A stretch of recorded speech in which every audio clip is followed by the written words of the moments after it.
So the 2013 charts of Google's most popular searches in Australia are just in, with the top Google search at number 1 being "What is twerking?", shortly followed by "Who is God?".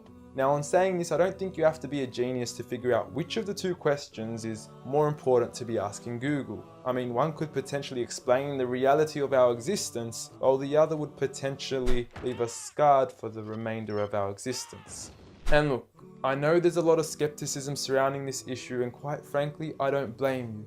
I mean, the meaning of God has been thrown around so often we forgot what it means. From some Zeus-like man in the sky with a big beard, to Thor, to a half-animal, half-human creature, to Kanye West shamelessly producing a track titled "I Am God" on his album Yeezus, to EMINEM then self-proclaiming himself as the rap god, a new brand of clothing titled "I Am God", and who could forget Justin Bieber and his believers. You affectionately refer to your fans as beaners. No, believers.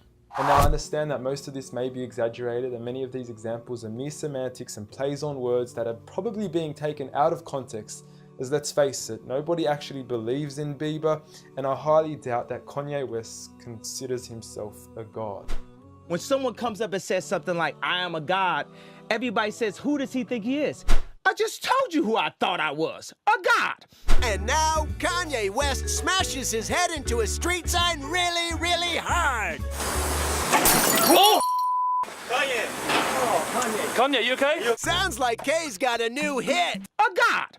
That's who I think I am. Kanye, you okay? So with all these misconstrued definitions of God, the least I could do is help clear the water and help us finally find out who is God. Well, to begin, let's start with the things that we all agree on.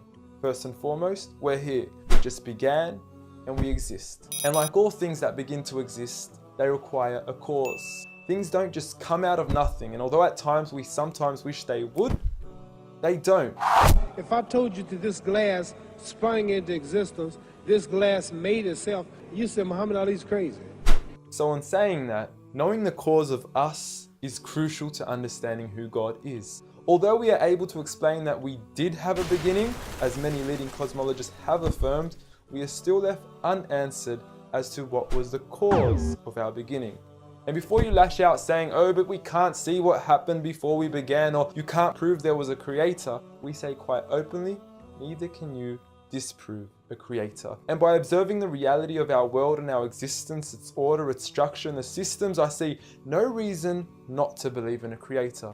But then one may ask, where did this creator come from? What was the cause of him? And it will go on forever and ever, which would most probably lead to us never have ever been created. So for God to exist, he must exist without a beginning, therefore not requiring a cause, making him eternal. He should also be transcendent from his creation and not bound by any of the realms he had created, whether it is time, space, or matter. For instance, when Steve Jobs makes an iPhone, he doesn't become the iPhone, he is separate. And of course, we could also argue that he is one. This makes the most sense, and it would also avoid any potential conflict between two disputing all-powerful gods with conflicting interests. But we still don't know which God is he. Are you Zeus? Are you Thor? Are you Yahweh? Well, if you agree with everything I've said up until now, you will realize that each of these gods don't fit into our established criteria of who God is. They are all created beings, they are not eternal, they have not created anything, they are dependent, and they require sleep, rest, oxygen, and food. So who is the one and only true God? I present to you a God who is one and only, eternal, exists without a beginning, who was uncreated, requiring no cause for himself, yet being the absolute cause and creator of everything else. Allah. A simple definition of God that is logical and rational. There is nothing like him, no man, no creature, nothing imaginable. He is the one who is perfect, although I don't like using the word perfect because our understanding of perfection would never encompass his true essence. He is in control of everything, whereby nothing can harm us unless he wills it. He is the all-knowing, the all-hearing, and unlike our friend Kanye, he is the all-seeing.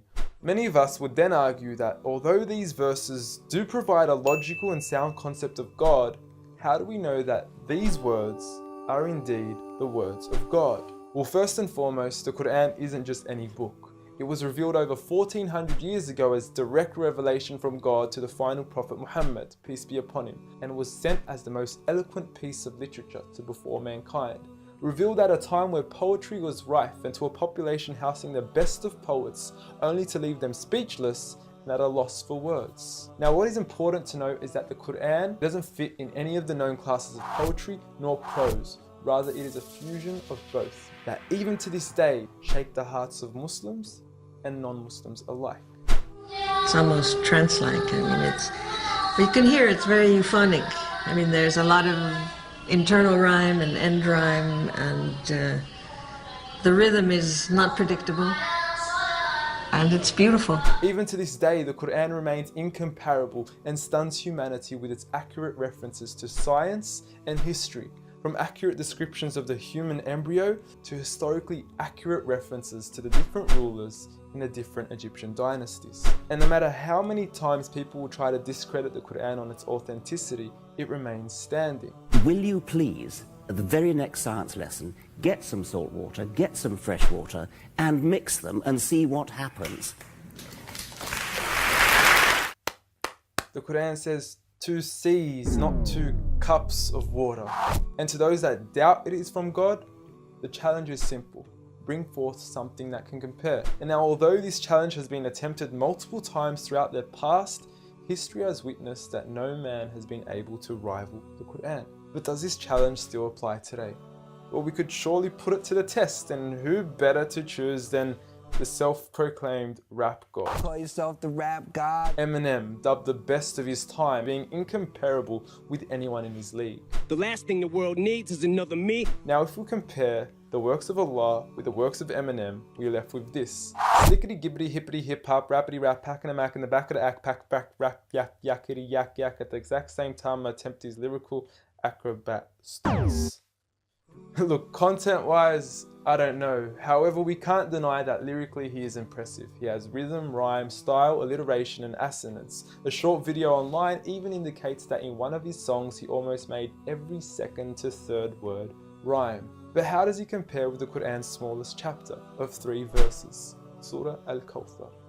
Now, in just 10 words, Allah is able to use over 30 linguistic and rhetorical devices, including emphasis, multiple meaning, grammatical shift, word order and arrangement, ellipsis, conceptual relatedness, intensification, choice of words, repetition, intimacy, exaggeration, and prophecy, along with many, many more. What's also important to note is that the linguistic devices in the Quran aren't just thrown about randomly. For instance, Allah would use palindromes strategically to describe the terms glorify your Lord and the orbiting of planets, as though both processes are occurring continuously, non-stop, one after the other.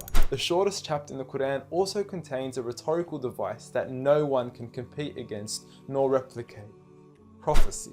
At the end of the first verse, Allah promises Muhammad, peace be upon him, that he would be given abundant good at a time when he was at one of the lowest points of his life, with a small amount of followers and low social status. He had even just lost his son, and his enemies were taunting him with cut-off lineage and progeny, yet Allah was promising him abundant good at this time.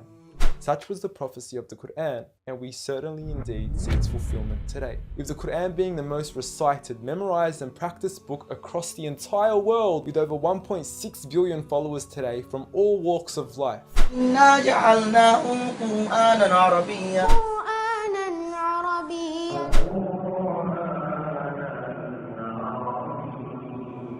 Now, I know many of you are probably thinking, okay, cool story bro, but what's the purpose of the Quran? Well, the importance is that it gives meaning to life, from our overall purpose of existence to why we're here and what happens once we die. God teaches us that each and every single one of us is being tested. We weren't created for mere play, we were created with a purpose, and that is to be obedient to God and His rules. Those who believe, there is reward, and those that don't and are arrogant, there is a punishment. And look, I apologize for trying to squeeze all this into one small video, but I've given you everything you need to know who God is and why we are here. So read.